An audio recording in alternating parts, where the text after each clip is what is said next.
Laas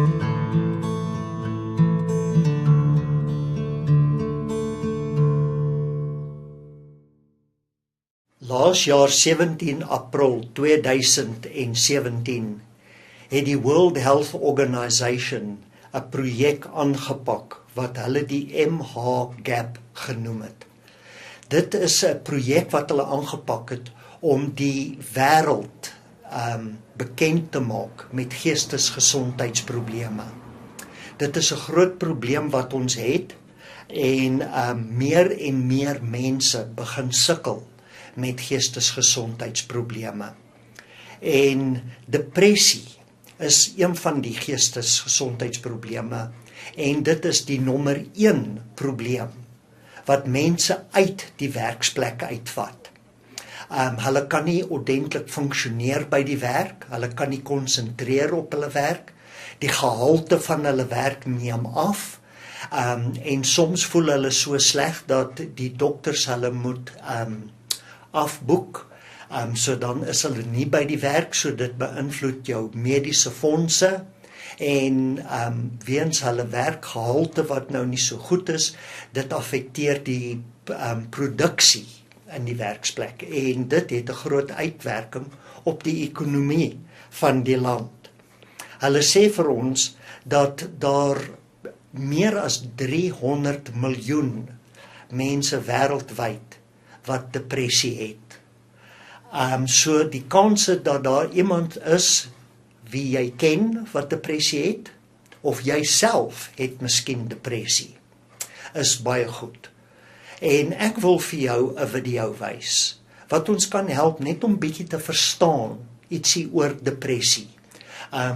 Hoe lyk depressie, wat doen depressie aan ons, en wat kan ons doen met die depressie, sodat ons 'n meer funksionele lewe kan lei. I had a black dog. His name was Depression. Whenever the black dog made an appearance, I felt empty and life just seemed to slow down. He could surprise me with a visit for no reason or occasion. The black dog made me look and feel older than my years.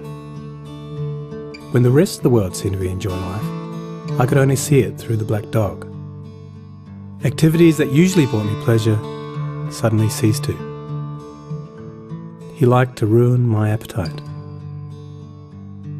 He chewed up my memory and my ability to concentrate. Doing anything or going anywhere with the black dog required superhuman strength. At social occasions, he'd sniff out what confidence I had and chase it away.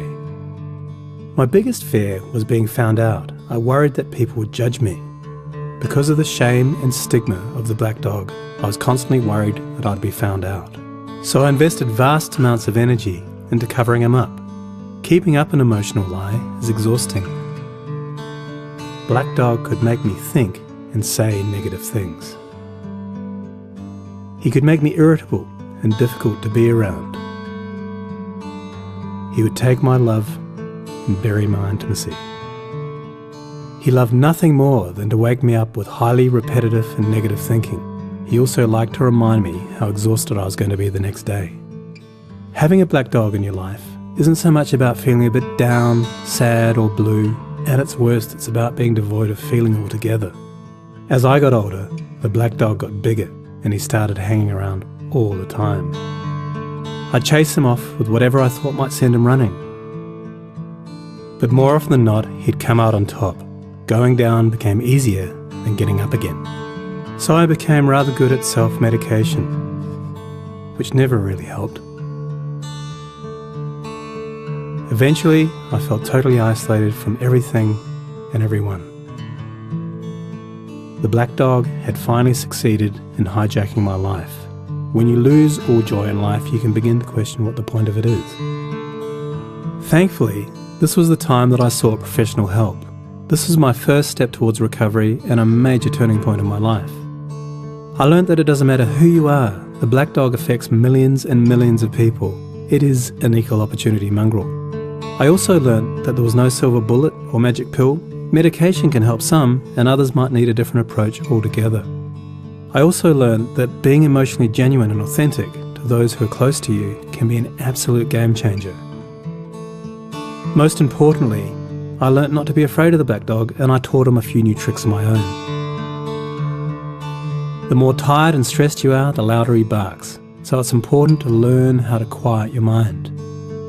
It's been clinically proven that regular exercise can be as effective for treating mild to moderate depression as antidepressants, so go for a walk or a run and leave the mutt behind.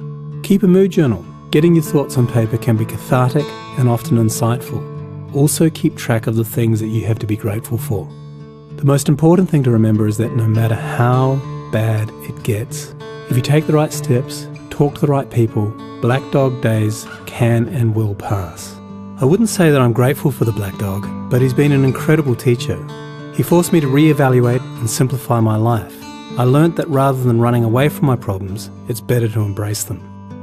The black dog may always be part of my life, but he'll never be the beast that he was.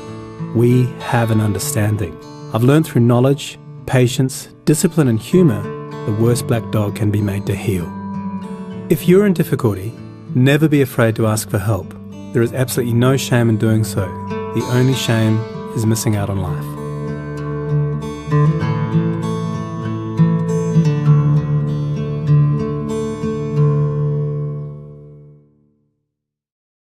Soos ons gesien het op die videoklip, hulle het gepraat van depressie as 'n geneesbare siektetoestand. Daar is hulp vir mense wat depressie kry. Ons hoef nie skaam te voel as ons depressie het. En hulle sê vir ons, 'n navorsing wat hulle in Suid-Afrika gedoen het in 2014, dat daar meer as 75% van die bevolking wat nooit hulp sal kry vir depressie. En dit is baie jammer, omdat die hulp daar is. En mense skram weg van die hulp, omdat hulle bang is vir die stigma wat toegevoeg is aan geestesgesondheidsprobleme en ook die diskriminasie wat daar is. En ek is Colin, wat 'n pastorale beraader is, wat hier by Vista Kliniek, 'n privaat psigiatriese hospitaal in Centurion werk. Ek werk al die afgelope 21 jaar hier met mense wat sit met depressie. Ek het my meestersgraad gedoen by Unisa in 'n praktiese teologie, pastorale berading en dan verder gestudeer en my doktorsgraad gekry. Ek is ook geregistreer met die Council for Pastoral and Spiritual Counseling as 'n pastorale beraader en ek gaan die 13de, 14de en 15de van Maart lesings gee by die Magaliesig Lewensbou Sentrum doen oor depressie en ek wil jou graag uitnooi na hierdie lesings toe. Die eerste aand gaan ek praat oor die biologiese uitwerking van depressie.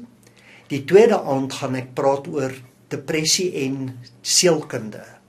En die derde aand gaan ek praat oor depressie en geestelikheid. So ek wil graag hê dat u na hierdie lesings toe kom om jou te help om 'n vol en goeie lewe te kan lei.